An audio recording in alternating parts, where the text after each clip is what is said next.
Olá, sejam bem-vindos às plataformas digitais do Estadão para as entrevistas com os candidatos à Prefeitura de São Paulo. Estamos falando com 6 candidatos mais bem colocados nas pesquisas de intenção de votos por 40 minutos para que falem de propostas, de soluções para os problemas da cidade de São Paulo. Eu conto sempre com a presença do Marcelo Godoy, repórter especial de política do Estadão, nessas entrevistas. E o entrevistado de hoje é José Luiz da Atena, candidato do PSDB. Seja bem-vindo. Muito obrigado, Ricardo. Somos unidos aí por laços de família, né? O seu irmão narrador esportivo, e eu comecei minha carreira como repórter esportivo e fui durante algum tempo. Repórter, eu era bom repórter esportivo, mas narrador eu sempre fui péssimo. Só me escalavam para fazer jogo de madrugada, fazia NBA, fazia todos os esportes que ninguém queria fazer, porque era 2 horas da manhã. Então, eu fiz inclusive a volta do Michael Jordan, a estreia do Shaquille O'Neal, fazia corridas, tudo que ninguém queria fazer eu era obrigado a fazer como narrador na Bandeirantes, que tinha a melhor equipe de esportes do Brasil. Acho que nunca vão formar uma equipe como aquela. Hoje tem meninos brilhantes, mas aquela época era a época dourada da televisão, quando tinha lá o Luciano do Vale, o meu mentor, o Silvio Luiz, que até outro dia eu conversava com ele todo dia. Dê um abraço do seu irmão, da nova geração. Eu acho que é nova geração, porque nós, narradores esportivos e quem mexe com esporte, é mais longevo. Por que a gente morre com alguma idade a mais? Porque o esporte é uma delícia. É completamente diferente do que nós vamos fazer aqui agora, que é falar de política, que é muito mais pesado do que eu imaginava. E o Marcelo é uma das referências aí, já nessa minha área que eu não gosto, mas faço há mais de 26 anos, quando exatamente tive a oportunidade de ser convidado pelo Lafon, que me chamou. O Lafon era um dos grandes caras da época da televisão. Acho que é importante falar isso. Para as pessoas que não me conhecem, eu fazia reportagem de esporte, mas fazia ambiente. Quer dizer, eu fui em Copas do Mundo que eu não entrei num estádio de futebol, só ficava ao redor fazendo matérias de ambiente, matérias tidas como criativas e engraçadas. Em 90, na Itália, teve uma matéria na Página Amarela, que a Veja só tinha uma página, era a Página Amarela, não eram páginas amarelas. E o cara chega a me comparar ali naquela matéria, não me lembro o nome do jornalista, ao Chico Anísio, que foi um dos maiores mestres também da televisão brasileira. O Datena está fazendo um trabalho melhor que o do Chico. Aquilo eu não acreditei, eu fiquei pasmo. Então passei para um mundo diferente, porque o Lafon falou assim, você vai fazer um teste para o Cidade Alerta. Eu falei, cara, como é que eu vou fazer teste para o Cidade Alerta? Eu nunca vi um programa de polícia. Eu falei, qual a opção que eu tenho? Eu vou te mandar embora. Eu falei, então me dá uma metralhadora, que eu já vou lá para o estúdio, que eu não tinha opção. Agora, só para contar um pouco da minha história que ninguém conhece. Sim, agora, certamente bem menos divertida a campanha eleitoral. Eu queria que você menos divertida. Você fizesse uma análise dessa campanha toda, chegando agora no final. As pesquisas não têm ajudado muito o senhor não está ali bem posicionado nas pesquisas, mas em alguns momentos pareceu mais... em algum momento pareceu mais estimulado, em outros momentos... Esse ponto eu acho importante. Primeiro, claro que eu não vou meter o pau em pesquisa, de jeito nenhum. Quando eu saí em primeiro lugar das pesquisas, eu comemorei. Você lembra muito bem, foi antes do primeiro debate da Band, onde o comunicador não apareceu e, por consequência, as ideias do candidato ficaram colocadas em segundo plano. Quando o comunicador não aparece... Agora, é a diferença. Eu sou um candidato que participa pela primeira vez de uma eleição e entrei diretamente numa posição de candidato a uma disputa majoritária de uma das maiores cidades do mundo. Talvez tenha sido esse o meu erro. A minha intenção era começar pelo Senado, talvez até começar como vereador, para aprender o linguajar político e poder passar as ideias que você passa, porque eu tive dificuldade em me colocar perante o relógio, eu não estou acostumado a falar 1 minuto, responder 2 minutos, réplica, tréplica ou coisas parecidas. Aquilo me atrapalhou demais. Eu falo 3 horas e meia sem parar, com ninguém me interrompendo, 2 horas no rádio, com pouca gente me interrompendo. Isso me atrapalhou. Talvez eu tenha escolhido, por isso que eu disse que eu escolhi a eleição errada. Foi a eleição mais difícil dos últimos tempos e eu não estava preparado para comunicar as ideias políticas que eu teria que colocar, mas cheguei a ficar em primeiro lugar. Por isso que dizem, engenheiro de obra pronta tem gente demais. A internet superou a televisão e o rádio. Não é verdade. Não, isso não é verdade. Mesmo porque está tudo em conversão para um ambiente só. Eu estou nesse prédio monstruoso, é uma honra estar aqui no estado de São Paulo, que eu sempre passava pela Marginal e queria um dia entrar aqui. Hoje eu matei essa vontade. É mais um sonho que eu realizo da minha vida. Tomara que eu não morra logo, porque o cara, eu já escrevi livro, já plantei árvore, agora conheci o Estadão, conheci a Globo, que eu não conhecia também, apesar de ter trabalhado lá 8 anos e tal. Espero que eu não morra logo. Mas essa dificuldade de transformar a linguagem que eu sempre tive como jornalista, com liberdade total de tempo, principalmente para discorrer sobre os assuntos, eu já vi que vocês estão desesperados aí para entrar nos assuntos, isso me prejudicou muito. E apareceu uma figura nefasta que atrapalhou completamente os caminhos da democracia, um cidadão que veio não com uma linguagem diferente, porque a internet é uma coisa maravilhosa. Tem pessoas geniais na rede social. Do mesmo jeito que tem canalhas, bandidos, idiotas, imbecis, tem gente genial. A maior parte da internet é muito legal, é muito bacana. Eu acho que a internet ela vai destravar boa parte dos 3% só que a gente utiliza no nosso cérebro. Eu acho que a máquina tem que ser usada desde que ela não tome lugar de gente que precisa de emprego nesse país. Eu não vou falar mais, porque senão sobra assunto para mais nada. É verdade. É que o senhor já respondeu uma outra pergunta, que era o que poderia ter dado errado nessa história, ou seja, desde o começo até essa inversão. Faltou uma conclusão, porque quando houve a primeira pesquisa, eu não tinha participado do debate da Band. Então, quando o cara fala assim, a internet, que o cara parece melhor que o cara da televisão, não é verdade. Porque na primeira pesquisa não tinha tido debate. Eu apareci com 14% na Folha, ao lado desse cidadão, eu me permito não falar o nome, nem quero falar o nome. É o inominado? Não, tem nome, mas os nomes são muito pesados para que eu use aqui uma entrevista como essa, democrática e respeitosa. 10 dias depois, o senhor não se arrepende de forma alguma da cadeirada? Não, só vou terminar, porque os caras estão dizendo que de repente a internet é superior à televisão. Primeiro que ninguém é superior a ninguém, mas antes daquele debate que eu não fui bem na Band, eu apareci com 14% ao lado desse cidadão, na pesquisa da Folha, e já na próxima pesquisa, que foi anterior, 2 dias anterior ao debate da Band, eu estava em primeiro lugar, com o Boulos, o Ricardo com 20%, eu e o Boulos com 19% da pesquisa da Quest. O senhor então não se arrepende absoluto, 10 dias depois da cadeirada, daquele ato? Não me arrependo do ato. É claro que eu me arrependo do ato, não tem dúvida que eu me arrependo do ato. O que eu quis dizer em não me arrepender foi de parar uma série de agressões. Eu não fui o agressor, eu fui o agredido ali, eu fui chamado de estuprador para todo mundo ouvir. O que você faria num momento como esse? Eu tentei manter o pragmatismo e a flegma e a condição do que eu acho ser um gesto democrático, respondendo pragmaticamente, colocando a questão de que é um assunto que foi investigado, arquivado pelo Ministério Público e que era um factoide. Isso faz 6 anos, é um factoide, é uma calúnia, difamação que eu realmente não respondo por isso, porque nem a polícia e nem o Ministério Público e nem a Justiça acharam fatos daquele detalhe. Que me custou muito caro, pessoalmente, já citei o caso da minha sogra. Anos antes, a minha mulher tinha sido atacada por um violentador em Ribeirão Preto, um dos piores que havia na região. Ela conseguiu se desvencilhar dele, mas o sujeito pegou ela pelo braço, jogou ela no chão, entendeu? E quase que ele comete o crime terrível que ele ia cometer.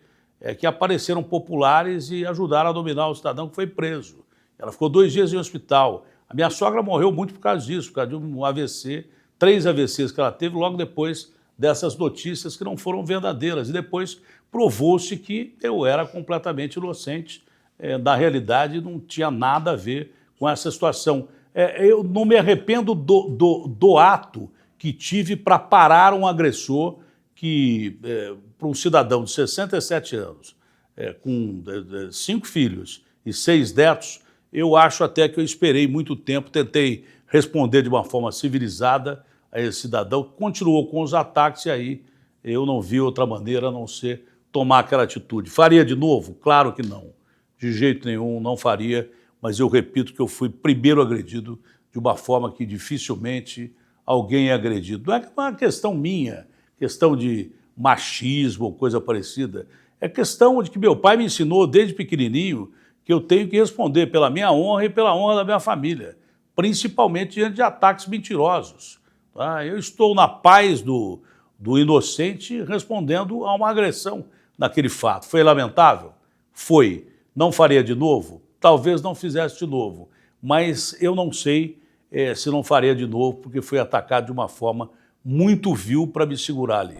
Candidato, eu queria falar de educação. O senhor fala muito de escola em tempo integral e São Paulo realmente está atrás. Não é que eu falo, precisa. Sim, mas São Paulo está atrás de várias capitais em quantidade de alunos em ensino integral. 21º lugar. 38% só da rede municipal em tempo integral. Qual que é a meta do senhor para isso? A meta é a meta nacional, Ricardo. A meta é de 25% de escolas integrais. Esse prefeito entregou 17%, se muito. Sim, escola em tempo integral, mas escola em tempo integral de verdade. Escola em tempo integral com a criança bem alimentada, bem protegida e principalmente alfabetizada. A gente nesse fala horário que ela ficasse a mais lá na escola, a ideia era que eles fizessem o quê? Assim, a sua ideia para a escola em tempo integral? O que se faz numa escola. Primeiro, adquirir conhecimento. Um país que não dá conhecimento às suas crianças, que nós temos a obrigação, não é promessa, de integrar a criança alfabetizada às famílias, entre 7 seria o ideal. Acho difícil pela situação de São Paulo hoje. Mas entre 7 e 8 anos de idade. 8 anos de preferência com as possibilidades que nós temos hoje. Você sabe quanto que a prefeitura gasta por aluno? R$22 mil. O Ceará, que está muito à frente da gente, gasta 5 mil. O Rio de Janeiro, que melhorou muito, gasta 8 mil reais. Goiás está na frente da gente. Eu tenho ideia então, de eu só vou terminar de responder a pergunta dele. Era só para completar mesmo.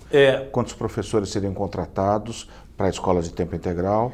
O senhor tem ideia mais ou menos disso? Quanto isso significa? Eu preciso entrar na prefeitura para saber o tamanho do buraco que existe. Não adianta você ficar conjecturando, entregando promessa que não cabe dentro do plano de governo, mesmo porque o nosso plano de governo é muito fraco. Ele teve que ser feito às pressas para que eu fosse candidato. Isso é regimental. Você, para ser candidato, tem que ter um plano de governo. Como fui o penúltimo candidato homologado, não havia nem essa intenção. A intenção era mesmo que eu fosse vice da Tabata, mesmo estando no PSDB. Como foi uma coisa de última hora, o plano de governo, apesar de algumas pessoas de muito conhecimento participarem dele, não foi o plano de governo ideal, aquele que nós queremos, mas isso é perfeitamente contornável, porque é mutável. Eu estou aprendendo muito mais nas ruas, com o povo. Acho que o prefeito de São Paulo, eu não quero fugir muito da ideia, eu queria responder primeiro a pergunta, mas o que eu mais aprendi nessa campanha foi ter contato com a população. Sabe, eu acho que o prefeito de São Paulo tem obrigação, tem helicóptero, pô. Os caras usam helicóptero para ficar voando à toa. Você pode, pelo menos, uma vez por dia, pegar um helicóptero e ir para os extremos dos extremos da cidade, que é onde está a periferia da periferia. E ouvir o povo. O povo é sábio. O povo te dá soluções que muitos técnicos não conseguem resolver. Por que não conseguem resolver? Porque não moram lá. Não fazem 30 anos que estão dentro de uma enchente, não moram em local que nunca viu o que é saneamento básico, não sabe o que é uma galeria de esgoto, entendeu? Não sabe o que é faltar uma escola, principalmente escolas técnicas. Mas dentro da sua perspectiva e da pergunta, essa educação tem que ter alimentação, pelo menos 5 vezes por dia, acho fundamental. Muitas crianças, infelizmente, no Brasil, por essa insegurança alimentar, vão às aulas não para aprender a estudar, mas para comer. É o único momento que elas têm para comer e às vezes levam... Eu ganhei um prêmio Herzog de jornalismo de direitos humanos, faz uns 30, 40 anos na TV Globo, quando diziam que Ribeirão Preto era a Califórnia brasileira. Um professor da Faculdade de Medicina conceituadíssima, desde aqueles tempos de Ribeirão Preto, o professor Dutra, me chamou e falou: Datena, essa história de Califórnia brasileira é uma falácia. A maioria das crianças que nasce aqui em Ribeirão Preto morre antes de 1 ano ou 2 anos de idade, e de fome. E dessa matéria que eu fiz, eu já me lembro daqueles portões grandes. Vocês devem lembrar que a escola deve ser a mesma coisa hoje. Os portões que tem nas escolas, durante o período da merenda, a molecada ficava em cima do portão, passando maçã, passando parte da merenda para a família que ia comer parte da merenda em casa, o irmãozinho, a irmãzinha. Então, vamos terminar. Tem que ter educação, em todos os sentidos é o ponto fundamental. Um país que não educa as suas crianças, e principalmente você tem que começar desde a educação infantil com 2 horas mais de creche a um preço de 550 milhões, é pouco para uma cidade rica como São Paulo. Tem que ter 2 horas mais de creche, porque as mães se viram dos 30 para chegar até a creche, para pegar os seus filhos. Tem que ter uma pré-escola bem realizada, organizada. E o ensino básico é fundamental educar essas crianças com segurança. Você tem que ter patrulha da GCM no entorno dessas escolas para impedir, como acontece muitas vezes na vida real, não no metaverso, mas na vida real, de traficantes dominarem o entorno da escola, dominarem, o Marcelo, que é especialista nisso, até dentro da escola, tráfico dentro da escola. A gente já mostrou isso várias vezes. Tem que ter, se possível, o apoio do Estado para, além da GCM, você ter a Polícia Militar ajudando. Mas o básico é você alimentar a mente da criança, alimentar a criança e todo tipo de esporte, não é só futebol. Não pode ficar parado. Os períodos que houver para a criança praticar algum esporte, seja ele futebol, enfim, é um projeto dos 5 anéis. Esportes olímpicos, porque dentro de escolas, principalmente em periferia, você vai achar muito talento que pode ser explorado. Isso é fundamental, repito, é a base de qualquer estrutura social, é a base de qualquer país, é a base de qualquer cidade, é a educação.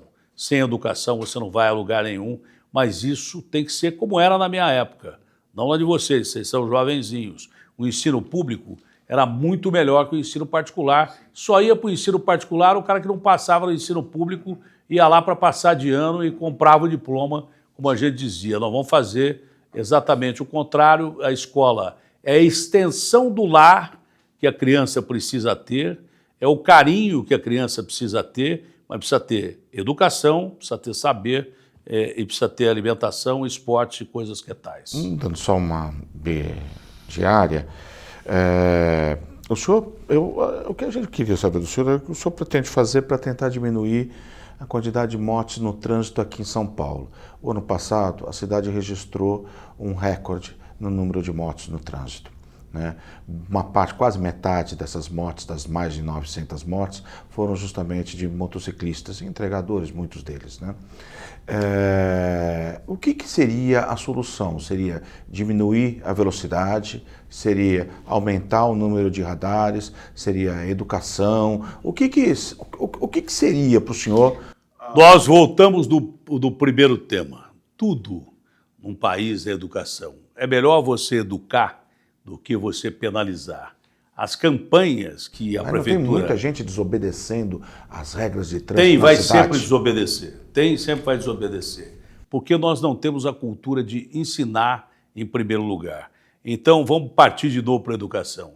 As campanhas educacionais são fundamentais. Tem que começar na escola. E as campanhas que o Ricardo não fez... você sabe quanto é arrecadado de multa por dia na cidade de São Paulo? Vocês têm ideia? Tem ideia? 4 milhões de reais. Sabe quanto que ele investiu em campanhas? Tipo aquela, não use o seu carro como uma arma, para a vítima pode ser você, se beber não dirija. Sabe quanto que ele usou dessa verba toda? Sabe quanto que ele arrecadou durante a administração dele em multas? E multas, às vezes, absurdas. De um cara que tomou multa por capacete e nunca... teve uma moto na vida, tomou multa de cinto e nunca teve um cinto na vida. Ah, não, você paga 40%. Vou pagar 40% de uma coisa que eu não cometi? É uma indústria da multa. Mas vamos lá. As campanhas educacionais são fundamentais e tem que começar a partir da escola. Então, volta de novo que o saber é importante para o país, para uma cidade, de uma forma absoluta. Só a campanha resolve? Claro que não. Evidente que não. Você acha que o cidadão que enche a cara... Por isso que eu sou contra essa história de homicídio culposo para quem bebe e pega um carro que pesa toneladas e mata uma pessoa, homicídio sem intenção de matar, como? A probabilidade maior de você bêbado, de você sob efeito de droga, e o álcool é uma droga pesada, que a sociedade admite de uma forma canalha até. Você acabou com publicidade de cigarro, porque mata as pessoas de câncer. Por que você não acaba também com publicidade de bebida? Eu falei isso na televisão uma vez que queriam me mandar embora no outro dia. Mas é porque é uma coisa cínica, entendeu? Então não há possibilidade de você deter um cara que está completamente bêbado, como aquele cara da Porsche, que eu fui o primeiro cara a pegar no pé deles, e esse cara tem que ser denunciado por homicídio doloso com intenção de matar. O cara enche a cara, como aquele deputado de Curitiba, aquele Carlos Júnior, que ninguém ouviu falar mais, tomou vinho pra caramba, pegou um carro e decapitou 2 crianças com o carro blindado dele. Então, um cara bêbado não vai respeitar realmente radar nenhum. Bandido, mesmo com o detecta, não vai respeitar, fugindo da polícia, em roubo. Para isso é poder de polícia. Tem que ter mais blitz, tem que ter mais polícia na rua, principalmente em horários de madrugada, onde os caras saem completamente bêbados. Mais marronzinho também? Oi? Mais marronzinho também? Marronzinhos, mas que sejam utilizados para não aplicar multas só, e multas às vezes que não existem, mas que realmente possam notificar imediatamente uma patrulha de polícia que tem um cidadão passando a 200 por hora de madrugada das marginais. Funcionava mais do que radar, não que eu seja contra radar, tem que ter radar. Eu não quero que aumente o número de radar. Mesmo porque a maioria desses radares que tem aí está quebrado, eu não sei como é que está quebrada, eu não sei como é que a multa chega. Você quer ver um exemplo de indústria da multa? Eu pedi, até hoje não recebi da prefeitura do Ricardo, em momento nenhum, um levantamento de quanto eles aferiram durante a pandemia de multas. Porque ninguém andava de carro, pô. Tinha gente trabalhando de charrete ou a pé, porque era pandemia. Ninguém andava de carro. Tá? As pessoas deixavam o carro em casa. Primeiro que não tinham dinheiro para pagar, que essa paridade no petróleo da Petrobras arrebentou. Não me passaram em nenhum momento quanto aferiram de multa durante a pandemia. É uma perspectiva orçamentária. Deixou de ser uma coisa educativa para ser orçamento. O cara fala, nós vamos faturar esse ano 12 bilhões e é aquilo ali. Simplesmente para cobrir buracos, tapar buracos de outros setores da prefeitura, literalmente, porque eles não investem em nada. Você é obrigado, pela lei, investir pelo menos 5% no leito carroçável, que são as camadas asfálticas, calçada, de 1,5 milhão de metros quadrados de calçadas que a prefeitura, o Bruno, prometeu entregar. Ah, mas a calçada quem tem que pagar é o dono da casa. Uma ova. O dono da casa já paga IPTU, já paga luz, já paga água. Como é que ele vai pagar a calçada também? Tem que ser responsabilidade da prefeitura. Isso foi promessa do Bruno Covas. O cara não cumpriu metade da entrega de 1,5 milhão de calçadas, de metros quadrados de calçadas. O que significa que tem muita gente andando no meio da rua. Porque o cara não vai andar na calçada, principalmente a pessoa que tem necessidades especiais, cheia de buraco. O cara não vai andar. Tem lugar que não tem calçada mesmo. A calçada foi levada pela última enchente. Então, educação em primeiro lugar, desde o princípio, desde o período escolar, usar os radares com as mesmas velocidades. Eu não acho que precisa aumentar a velocidade e acelera São Paulo, ou desacelera, agora desacelera São Paulo. Não, tem que ter o radar, tem que ter punição para quem comete multa, mas eu lembro mais uma vez que o sujeito bêbado não vai ser parado pelo radar. Ele bêbado, ele vai embora. Ele vai a 200 por hora e daí por diante. Aí onde entra? Entra o aspecto dos nossos deputados e senadores. Nós temos que forçar a barra para os nossos deputados e senadores aqui de São Paulo, tornarem a lei mais pesada, botar o cara na cadeia mesmo. Que o que para esse tipo de gente que mata pessoas na rua todo dia, o que para é lei. Esse caso da Porsche foi uma coisa inadmissível. A polícia não tinha bafômetro. O cara estava sendo liberado, o bombeiro chegou e falou assim, ó, espera um pouquinho, o cara está sendo liberado aí porque a mãe pediu para levar para o hospital e era mentira, o cara da Porsche, e esse cidadão estava bêbado. Saiu cambaleando aí, entendeu? E o rapaz morreu, infelizmente, numa madrugada de um feriado em que ele foi para casa muito tarde, porque estava na rua tentando ganhar dinheiro. Candidato, eu queria falar um para pouco alimentar de segurança, a família. Falar um pouco de segurança pública e do papel da Guarda Municipal nesse combate à criminalidade. Qual seria a função exatamente da Guarda Municipal para que não haja ali um trabalho igual da Polícia Militar? Como é que ficaria essa divisão de tarefas na avaliação? Sabe, Ricardo, a campanha tem me ensinado muita coisa. A campanha tem me ensinado que, primeiro, desses últimos anos, é um meia-culpa, viu, Marcelo? Principalmente você que é da área. Eu deveria ter saído mais do estúdio e ter conversado mais com as pessoas. Talvez pela minha idade avançada, eu devia ter feito isso antes, mas dá tempo ainda, porque na rua você aprende tanta coisa. Então, determinados olhares que você tem sobre a segurança pública, sobre saúde, educação, mudam completamente numa frase de um morador ou coisa parecida. Eu estive na Associação dos Policiais Civis, conversando com André, doutor André, você conhece muito bem. O doutor André até citou você na entrevista coletiva que houve depois da minha visita lá. E o doutor André me disse o seguinte, porque acham que eu, prefeito de São Paulo, mas Datena, você está falando de ser prefeito de São Paulo, você podia falar quando você estava lá em cima nas pesquisas. Bom, pesquisa, eu não vou meter o pau em pesquisa porque já disse e repito, né? Quando eu saí em primeiro lugar, eu comemorei. Agora que eu estou em quinto lugar, sexto lugar, estou dentro da margem de erro junto com a Tabata, não é? Eu também não vou meter o pau em pesquisa. Mas se pesquisa fosse resultado de eleição, para que ia ter dia da votação? Não ia ter eleição. De repente, as pessoas podem ter uma surpresa. Não sei se com o número de votos para ser eleito prefeito de São Paulo, mas o que eu observo nas ruas, e eu não sei quem é um repórter do Estadão que vai comigo nas ruas, mas é uma coisa impressionante quando eu vou nas periferias. Talvez seja pelo fato de que a pessoa me admire como apresentador, mas não queira votar em mim. Não acredita em mim como administrador, mas é impossível. Eu ando 30, 40 metros e de repente sou parado, beijado, abraçado. E não mudou nada desde o começo da campanha. Mas agora, segurança pública. eu ia chegar lá. Fiquei curioso com o doutor André. Não, então, o doutor André me falou que está tendo uma dificuldade muito grande no setor de inteligência. Não existe combater crime organizado hoje, e você sabe muito bem disso, melhor do que eu, porque você está na rua fazendo entrevista e a função de repórter é uma função maravilhosa.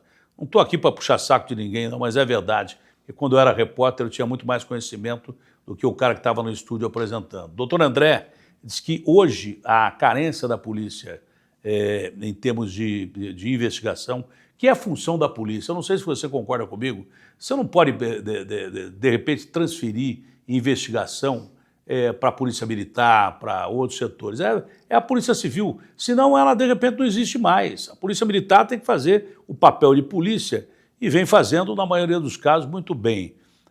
Com as câmeras corporais funcionando, às vezes até defendendo o policial de possíveis crimes que ele ia responder, mas também acontece o contrário. E quem comete crime tem que pagar usando fardo ou não. Mas o doutor André me disse o seguinte, falou, Datena, esse detalhe da inteligência que você fala, de transformar parte, de fazer dentro da GCM um setor de inteligência mais forte, vai nos ajudar. Porque qual é o policial que está mais próximo da população? É o GCM. Eles têm mais facilidade para conversar com a população.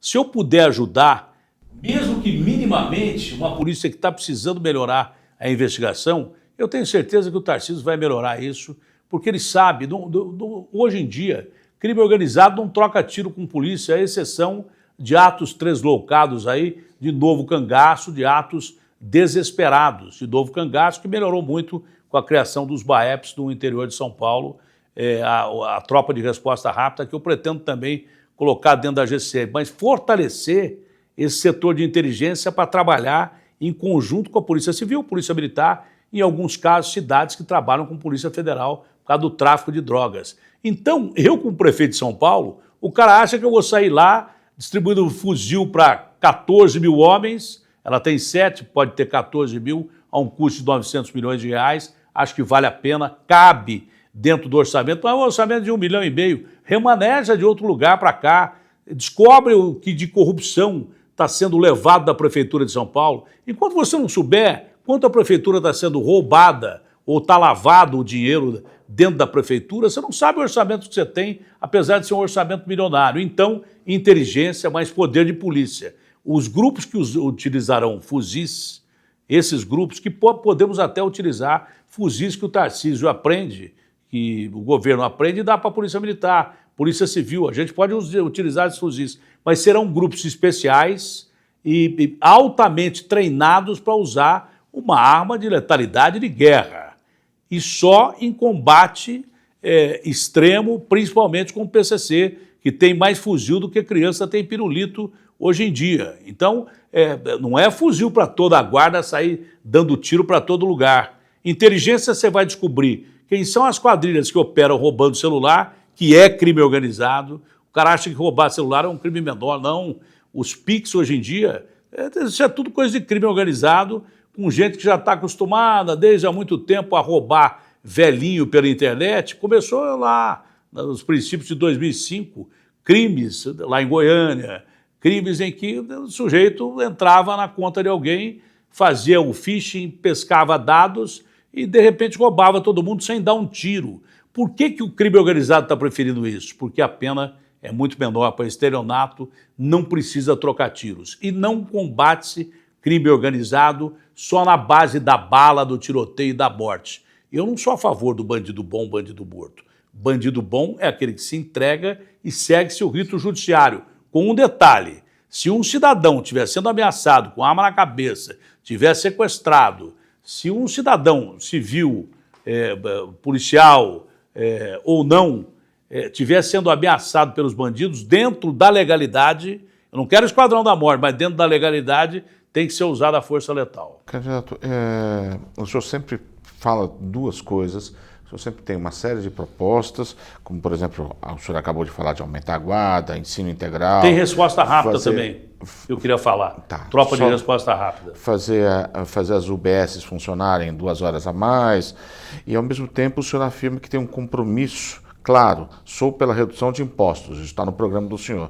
Não vou criar nenhuma taxa, nenhum imposto novo. Vou trocar imposto por empregos. Imposto menor pode gerar empregos, principalmente na periferia.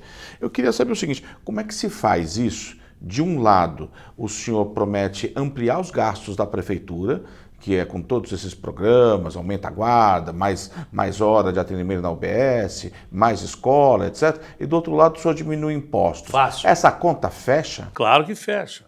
Claro que fecha. A conta fecha não é em São Paulo, fecha no Brasil. São Paulo é uma das maiores cidades do planeta que tem grandes problemas. Mas você resolvendo grandes problemas de São Paulo, servem esses grandes problemas para resolver grandes problemas do país.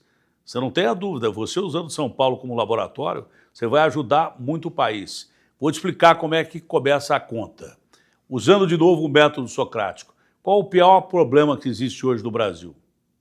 Qual é o problema mais nefasto para as finanças do Brasil? Bom, corrupção certamente é um problema, criminalidade. Você. Eu estou esperando Não, o senhor eu também estou perguntando. Não, Vocês perguntam toda hora, eu tenho direito de perguntar. Evasão fiscal. A evasão fiscal. Se você resolver o problema de trocar, que é a minha proposta, imposto por emprego, o cara vai ter vontade de pagar menos imposto, que ele vai ser aliviado, boa parte da carga tributária vai ser aliviada. Muita gente não paga imposto, ou porque é bandido mesmo sacana, ou não paga imposto porque você não tem aqui um sistema como nos Estados Unidos que cobra impostos pra caramba, mas te devolve em forma de tudo, de serviço. No Brasil não é assim. Muita gente prefere não pagar imposto porque acha que é injusto o pagamento de imposto demais. Então você trocando imposto por emprego, tá? Quem tiver oportunidade de oferecer emprego à população vai pagar menos imposto, vai ter a sua carga tributária diminuída e vai, pelo menos, pagar imposto. Só com isso você resolve boa parte do problema da evasão fiscal. Se não, a Receita Federal em cima e pronto, acabou. Aí você já tem um ganho monumental. Você vai construir moradias, você vai construir território de emprego, você vai dar lazer para a população, a Jacú-Pêssego, que tem 6 milhões de pessoas, quase da cidade do Rio de Janeiro, no entorno da Jacú-Pêssego, ali na Zona Leste, que a gente pretende criar esses territórios de emprego, quem construir ali vai ter a contrapartida. Isenção de IPTU, que já é importante, e não precisa ser lá, em outras obras da cidade. E tem que contratar para erguer essas moradias mistas, que serão moradias, embaixo você tem comércios, você tem escolas técnicas, você tem todo tipo de aproveitamento, até postos de saúde. Tive uma ideia até melhor, mas tem que contratar 20% da mão de obra para erguer esses territórios de trabalho que vão ajudar a atrair empresas, por exemplo, empresas de logísticas. Ali é muito perto do aeroporto internacional de Guarulhos, entendeu?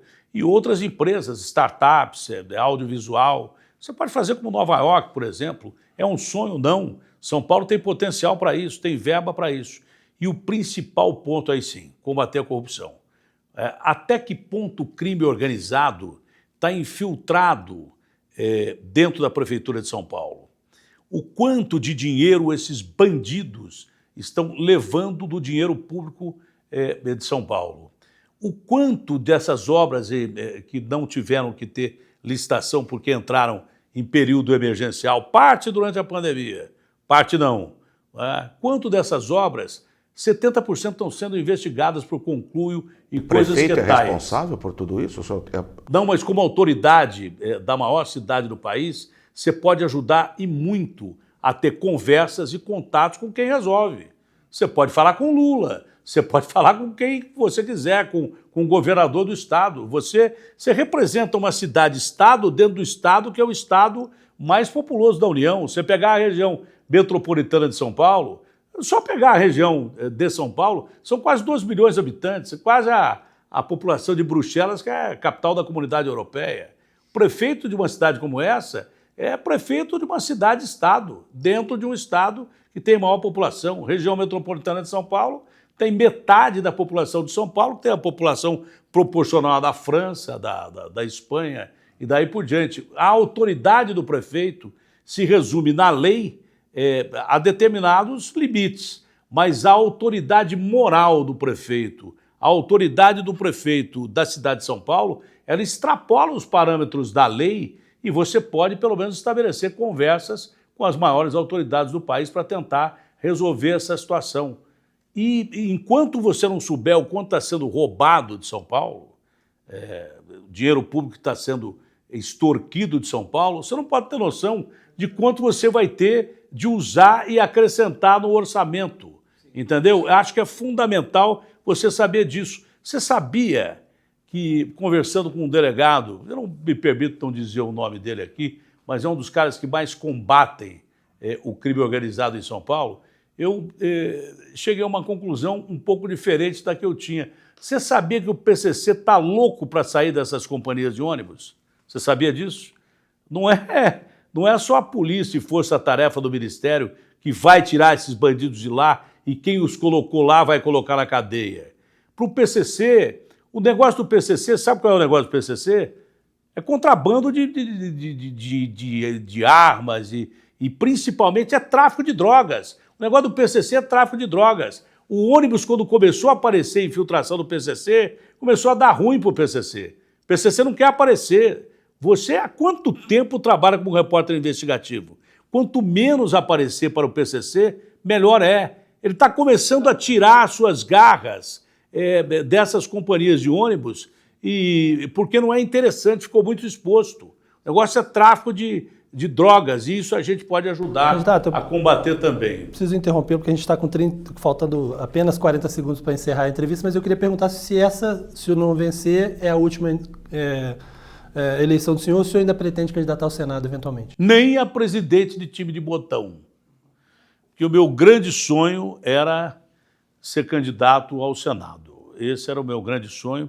Eu deixei também, por isso que eu disse que era, na realidade, a eleição errada, porque as outras 2 eleições ao Senado eu tinha 25%, 30% de intenções de voto, estaria praticamente eleito, mas considero que ainda assim tem uma chance de ter uma votação expressiva na urna. Vamos esperar a urna falar. e acho que eu cumpri o meu papel durante essas eleições, porque o nosso partido, de todos os partidos que tem aí, é o que menos tem dinheiro para gastar e estão gastando enormidades. Chega a se falar em 800 milhões de campanha de prefeito, que chega a campanha a presidente dos Estados Unidos. Preciso interrompê-lo para encerrar, para a gente ser justo com os outros candidatos. Muito obrigado pela presença, também você, Marcelo Godoy, e a você que nos acompanha até aqui. Um abraço e até mais. E foi uma honra estar aqui.